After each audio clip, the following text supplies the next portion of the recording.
Hi everyone, you are with me AS law note.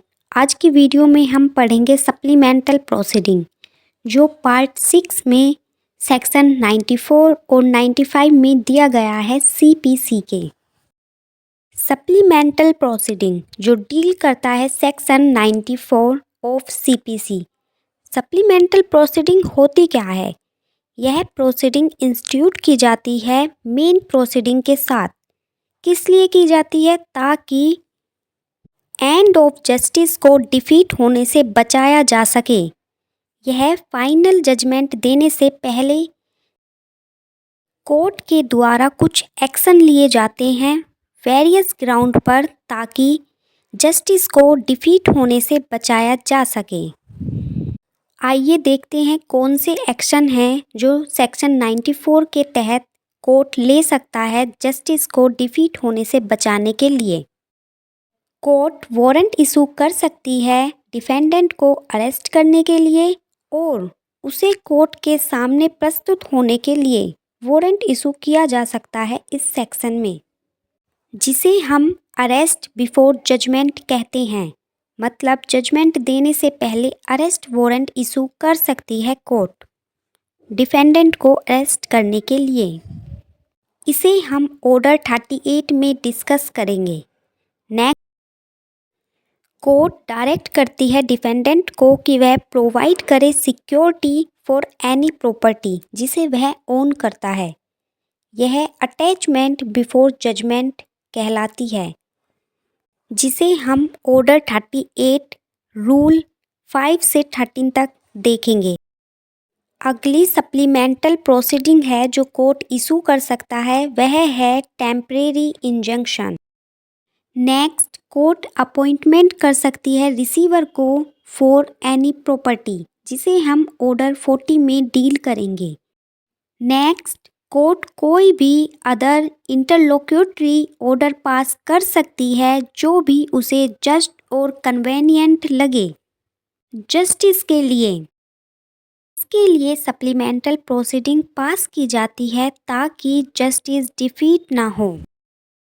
Main objective है supplemental proceeding का कि वह relief provide करे पार्टीज को अगर कोई पर्सन या डिफेंडेंट क्रिएट कर रहा है ऑब्स्टेकल, बाधा डाल रहा है डिक्री को पास करने में, इन्फोर्समेंट करने के लिए जजमेंट ऑर्डर।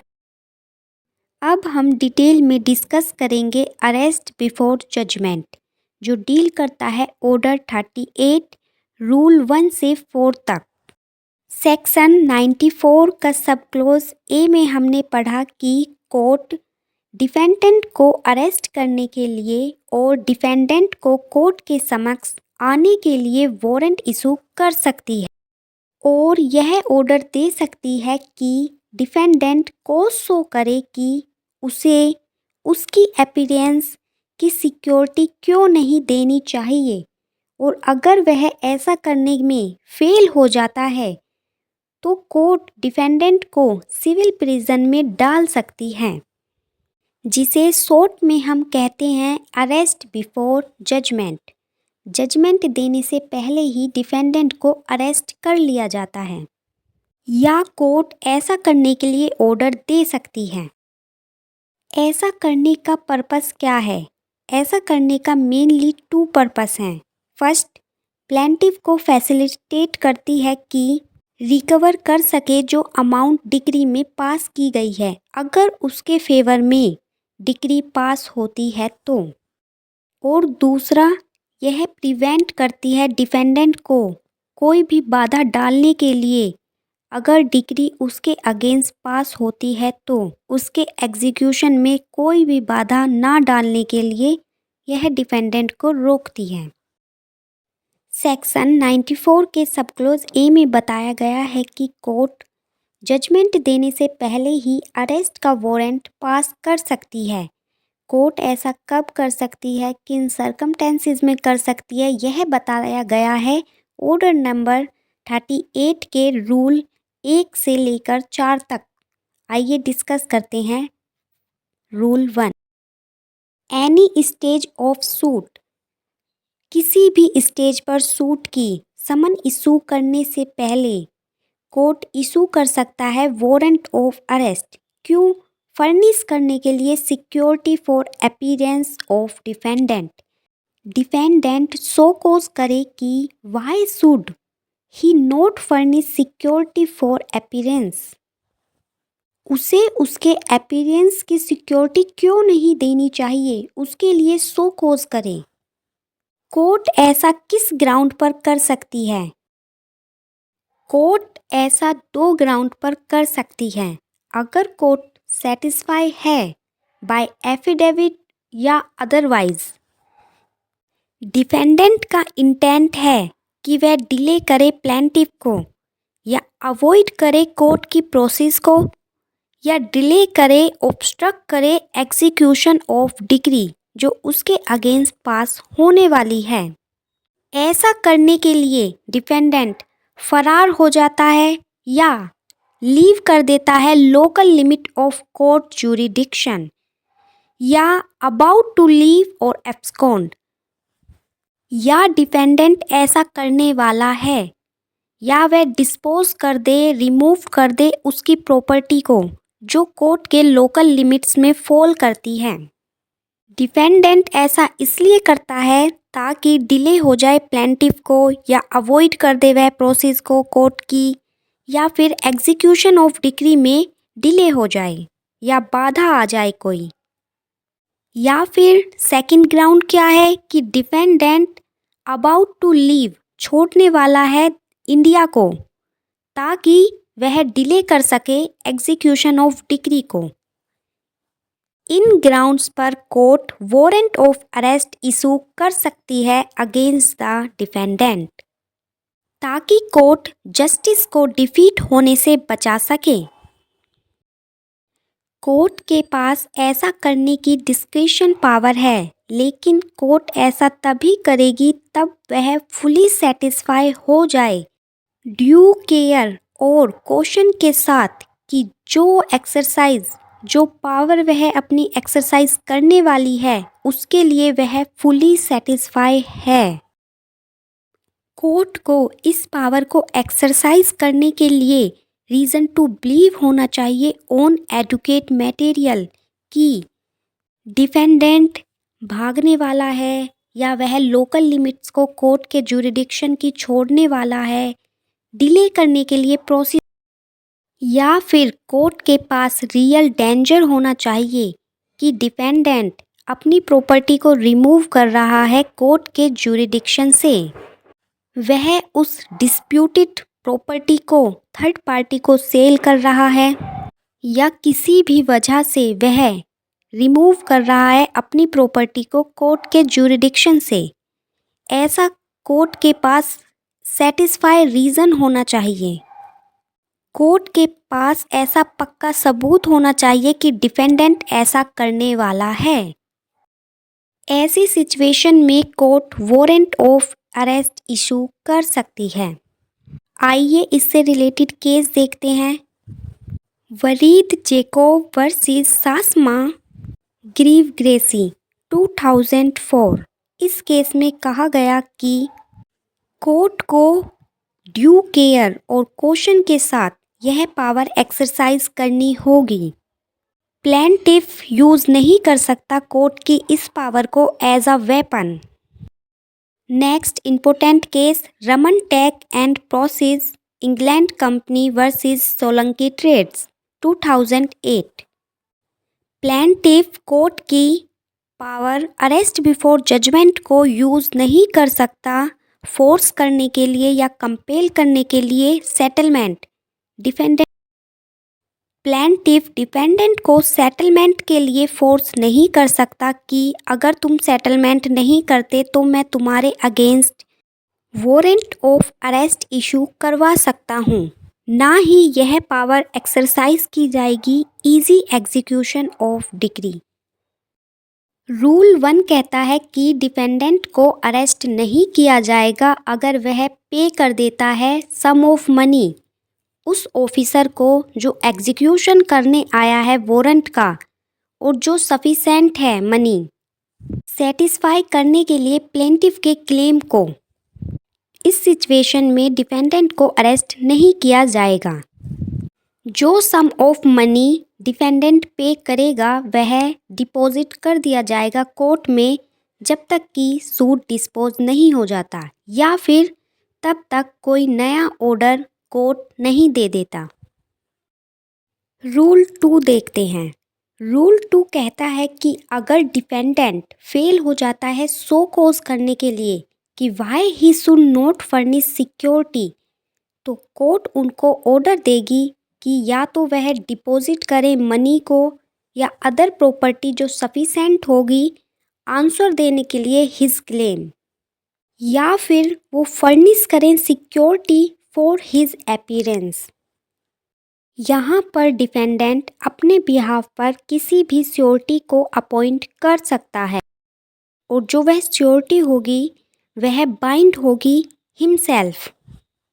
इसका मतलब हुआ कि जब भी कोर्ट डिफेंडेंट को बुलाएगा अपीयरेंस के लिए तो उसके बिहाफ पर श्योरिटी को आना होगा कोर्ट में। श्योरिटी बाइंड होगी डिफेंडेंट के बिहाफ पर। नाउ रूल 3 हमारा उस श्योरिटी से डिस्चार्ज होने की बात करता है जो रूल 2 में डिफेंडेंट के द्वारा अपॉइंट किया गया था।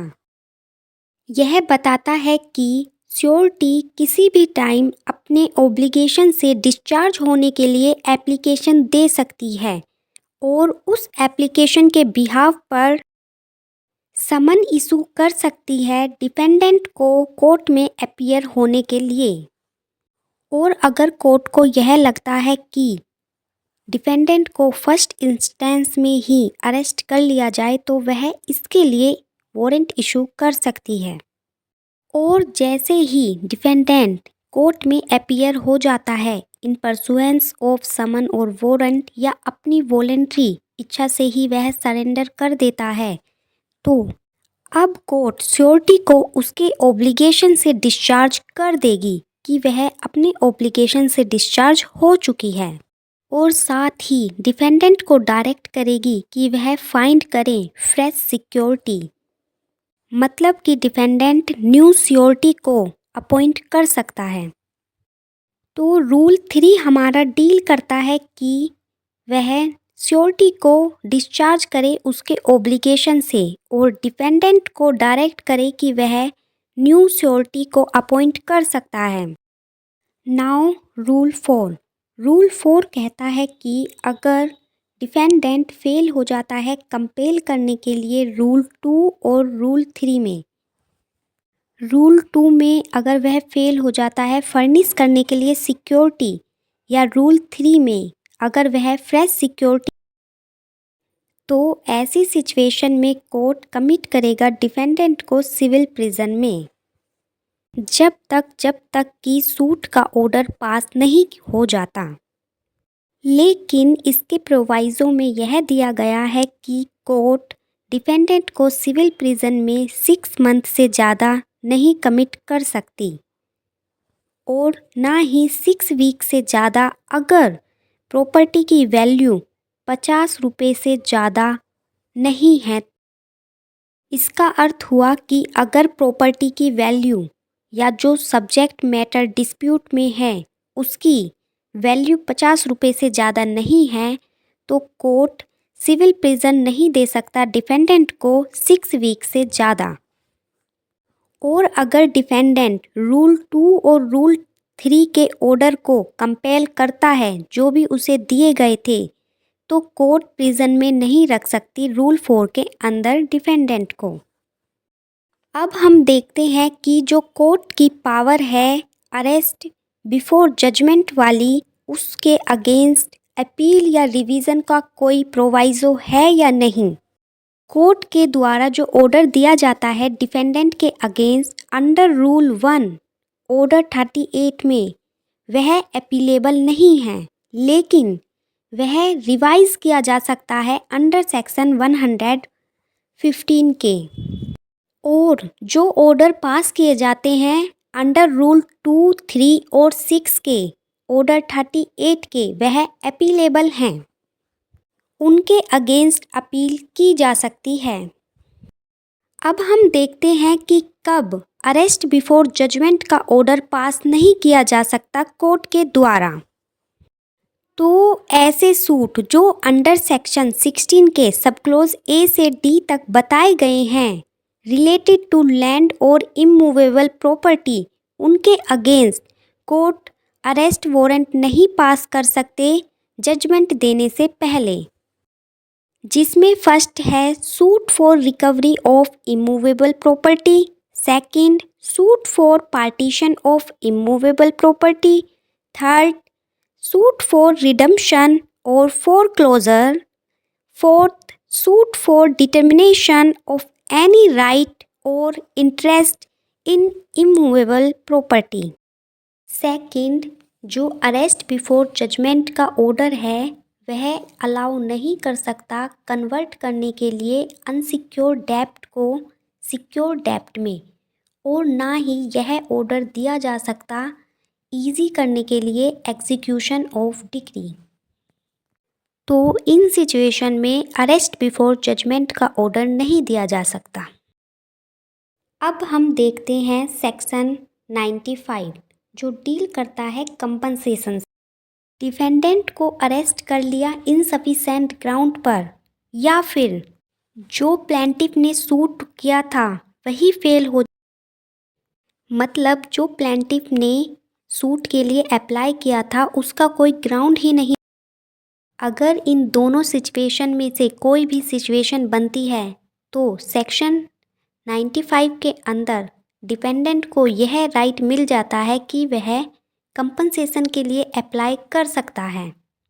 डिपेंडेंट यह कह सकता है कि जो आपने मुझे अरेस्ट किया था या मेरी प्रॉपर्टी अटैच की थी या फिर कोई भी टेम्परेरी इंजंक्शन दिया था उससे मुझे कुछ खर्चा हुआ है या फिर मेरी रेपुटेशन को इंजरी हुई है, इसके लिए मुझे प्लेंटिफ से कंपनसेशन दिलवाएं।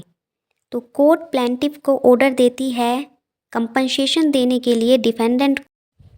जो भी कोर्ट को रीज़नेबल कंपनसेशन लगती है वह प्लेंटिफ से डिफेंडेंट को दिलवाएगी, लेकिन वह कंपनसेशन की अमाउंट 15,000 से एक्सीड नहीं होनी चाहिए। तो जो भी अमाउंट कोर्ट डिसाइड करेगी वह ज़्यादा नहीं होनी चाहिए उसकी जुरिडिक्शन की लिमिट से। Thank you.